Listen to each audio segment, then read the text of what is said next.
மயிலாடுதுறை மாவட்டம் தரங்கம்பாடி அருகே காதல் ஜோடி தூக்கில் தொங்கியபடி மர்மமான முறையில் உயிரிழந்ததால் பதற்றமான சூழல் நிலவியது.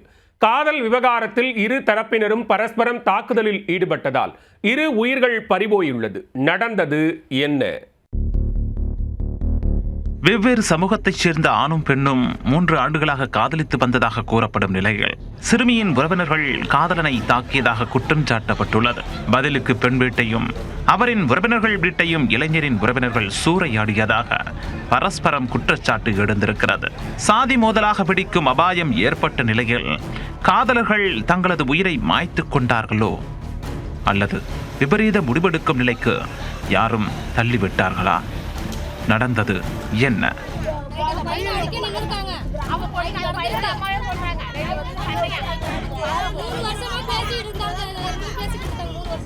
மயிலாடுதுறை மாவட்டம் புதுப்பாளையம் கிராமத்தைச் சேர்ந்தவர் 19 வயதான பார்த்திபன்.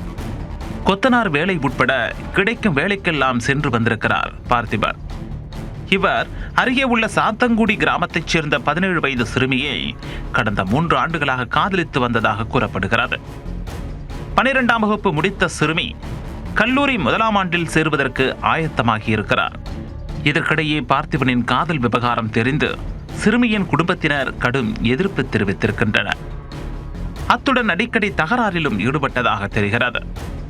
இந்த நிலையில் சாத்தங்குடியில் ஊருக்கு ஒதுக்குப்புறம் உள்ள ஒரு கீற்று கொட்டகையில் பார்த்திபனும் அவருடைய காதலியும் தூக்கில் தொங்கியபடி சடலமாக இருந்தனர். அதிகாலையில் அந்த வழியாக சென்றவர்கள் இதை கண்டு அதிர்ச்சியில் உறைந்து போனார்கள். இதுகுறித்து புறையார் காவல் நிலையத்திற்கு தகவலும் தெரிவிக்கப்பட்டுள்ளது. உடனே 30க்கும் மேற்பட்ட போலீசார் சம்பவ இடத்துக்கு சென்றனர். ஏடிஎஸ்பி சுரேஷ், டிஎஸ்பி சரவணன் ஆகியோர் நேரில் சென்று விசாரணை நடத்தினர். அப்போது 2 தரப்பினரும் வாக்குவாதத்தில் ஈடுபட்டதால் அசாதாரணமான சூழல் உருவானது. அவர்களிடம் சமாதான பேச்சுவார்த்தை நடத்திய போலீசார் இருவரின் உடல்களையும் கைப்பற்றி உடற்கூறாய்வுக்காக அரசு மருத்துவமனைக்கும் அனுப்பி வைத்தனர். மேலும் சம்பவ இடத்துக்கு வந்த மயிலாடுதுறை பொறுப்பு எஸ்பி ஸ்டாலின் ஆய்வு நடத்தினார்.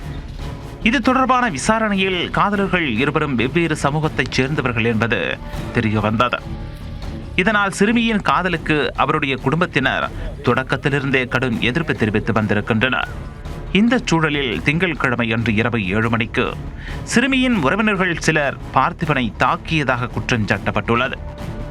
அதில் வெளியூர்காரர்கள் சிலரும் சேர்ந்து கொண்டு பார்த்திபனை தாக்கியதாக ஊர் மக்களும் தெரிவித்திருக்கின்றனர்.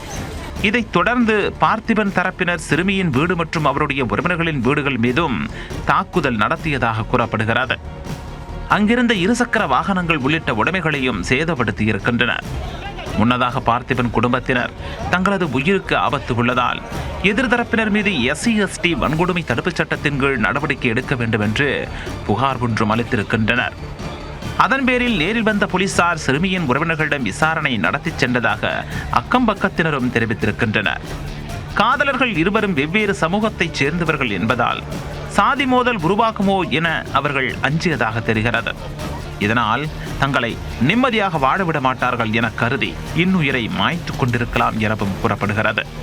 அதே வேளையில் சிறுமியின் உறவினர்கள் இந்த காதலர்கள் இருவரையும் ஆணவ கொலை செய்து தூக்கில் தொங்கவிட்டிருக்கலாம் என்றும் இளைஞரின் உறவினர்கள் குற்றம் சாட்டியிருக்கின்றனர்.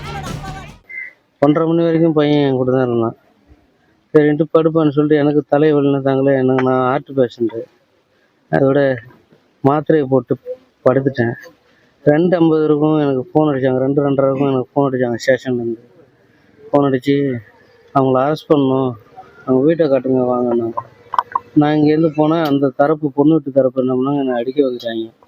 நான் பேசிக்கிட்டே போவோம், போலீஸ்கிட்ட பேசிகிட்டே போவோம். அவங்க நேராக உள்ளே வந்து அவங்கள கையோடு அழைச்சிட்டு போயிட்டாங்க.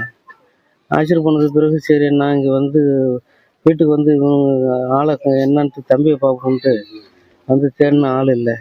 ஃபோன் பண்ணால் ஃபோனும் எடுக்கலை. சரின்ட்டு எங்கள் அண்ணன் பையன்ட்டெல்லாம் விட்டு எல்லாம் பாருங்கடா அவனை காணும் அப்படின்னு சொன்னேன்.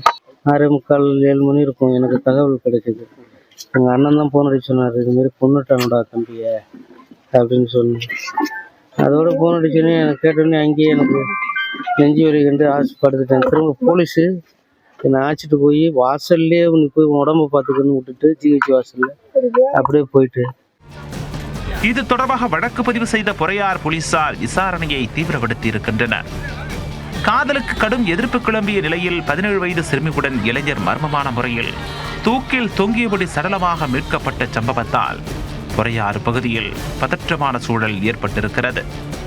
அசம்பாவிதம் ஏற்படுவதை தவிர்க்கும் நோக்கில் முன்னெச்சரிக்கை நடவடிக்கையாக போலீசாரும் குவிக்கப்பட்டிருக்கின்றனர்.